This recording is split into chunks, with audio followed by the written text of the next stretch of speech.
This is how Dan Martell, an entrepreneur and a bestseller author, turned his YouTube channel from a hobby into a multi-million-dollar marketing machine just in the last 2 years. I believe if you have 10 million followers, you're sitting on $1 billion worth of brand equity. Dan spent 8 years trying to grow only to get stuck at 50,000 subscribers, but suddenly, just 8 months later, he hit 200,000 subscribers, achieving 10 times more the results in months what took him almost a decade. A year after, he crossed 1 million subscribers. Fast forward today, and he's past 2 million subscribers. So what happened exactly? Did the hard work finally pay off? Or did the algorithm decide to give him a boost? Or was it because of the fancy cameras, thumbnails, and strategy? Well, what if I told you that none of that would have mattered at all if not for one simple but extremely powerful shift Dan made? Not to his channel, but the way he thinks about it. A shift so fundamental, yet 99% of businesses completely ignore it. After investing a lot of time making this video, you'll discover the ultimate strategy Dan used to turn 8 years of slow growth into exponential results. If you don't make the one choice Dan made, it's a choice that splits personal brands into two groups: the ones who grind for years with nothing to show, and the ones who explode in their growth. And here's the crazy part: Dan didn't understand this in the beginning either. Yeah, and again, I didn't understand it. I've been publishing on YouTube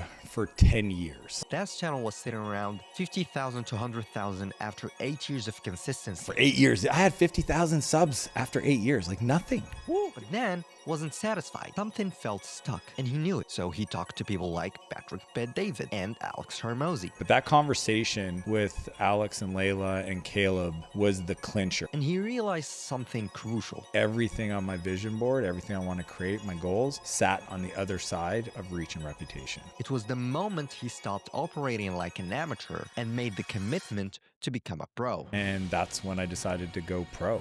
Once he made that shift, everything changed. His schedule, priorities, team, standards. If you say what shifted in my brain, is I went from having a marketing department to a media company. It's amateur to pro. He stopped treating YouTube like a hobby and started building a media engine behind his businesses, operating from the goal and not to the goal. And so the lesson here, before getting into stuff like how does he convert viewers to clients, is that there's nothing wrong with being an amateur. The danger is being an amateur without knowing, and that's the thing. And going pro doesn't mean having a big team like Dan. It's more of a psychological tool to find the best path to reach your goal, whatever that may be. And for Dan, it was taking his YouTube channel seriously. Now, what about everything else? Oh yeah, everything is easy because he went pro. Well, not exactly. In fact, now Dan and his team started obsessing about ideas, formats, branding, and conversions. You have to understand one key thing: Dan is strategically acquiring mass attention at a discount. Most businesses that are at scale, 5 million plus in revenue,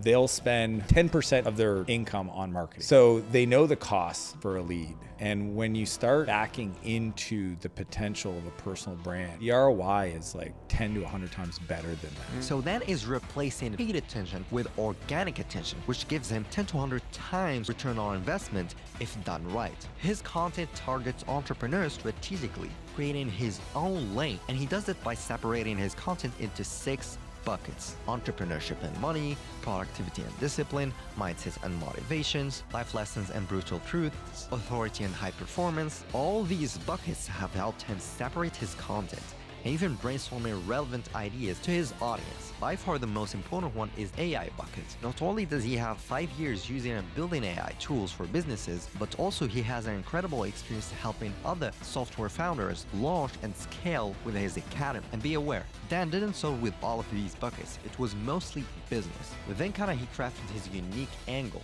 and using his authority to make people know why they should listen to him. These buckets and formats, yes, set the stage to make relevant content to the viewers, but none of it matters if people don't actually click his video. That's why the next step is more focused on video ideas, titles, thumbnails, and positioning. That's where the magic happens. Mr. Beast said, if they don't click, they don't watch. And for a business, it's worse if people don't know you exist and don't click. They don't know what you have to offer. For Dan, that meant changing how they approached thumbnails.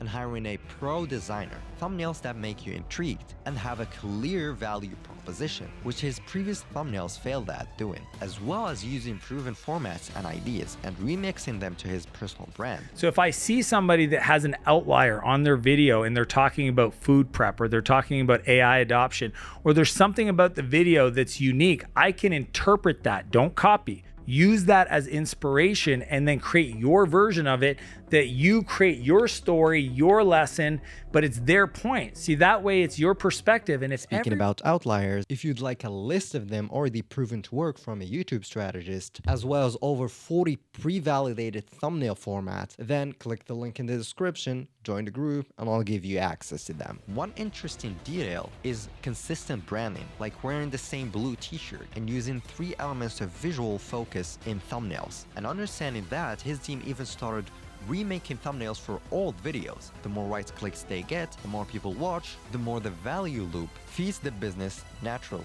But now that they've got attention, it's worthless if it doesn't go somewhere. On YouTube, you can DM or directly own your audience, so views and subscribers alone aren't enough. This is where Dan and his team are geniuses, turning views into leads and converting them into clients without sounding salesy or even pushy. He doesn't have a billion call to actions saying buy my stuff, and he knows that the way to convert people relies heavily on giving them relevant value to the point where they trust you. Goodwill. So the more you give without taking, that's the equation of goodwill. And the first step to that, after getting you to click, is to keep you engaged, which necessitates a great hook. And his old videos failed at this completely. Let's look at an example. Don't write the code.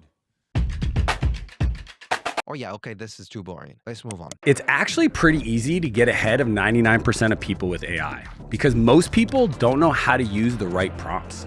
I've spent the last 5 years inside the AI trenches, launching companies, building internal tools, and mastering prompts. So I'm gonna show you the 7 ChatGPT hacks that you can use to get ahead of 99% of the people, even if you're a complete beginner. So let's dive in. This is so much better. He instantly confirms the click, then immediately sharing his authority as well as showing it visually. And then he shared the plan of the video, removing some sort of uncertainty, yet still leaving some elements of curiosity, because viewers don't really like uncertainty. Think about the restaurants you keep going to because you know that the food is great and you're gonna be served quickly. There's little to no uncertainty. The same thing for videos, and his editors know that having some visual elements like this, These AI tools are what I'm using right now in all of would reduce this uncertainty, but at the same time, still keep the viewer curious enough. All of this was in 22 seconds. They're wasting no time. And it's kind of the same thing for the rest of the video, but it's just on a wider scale by sharing the lessons,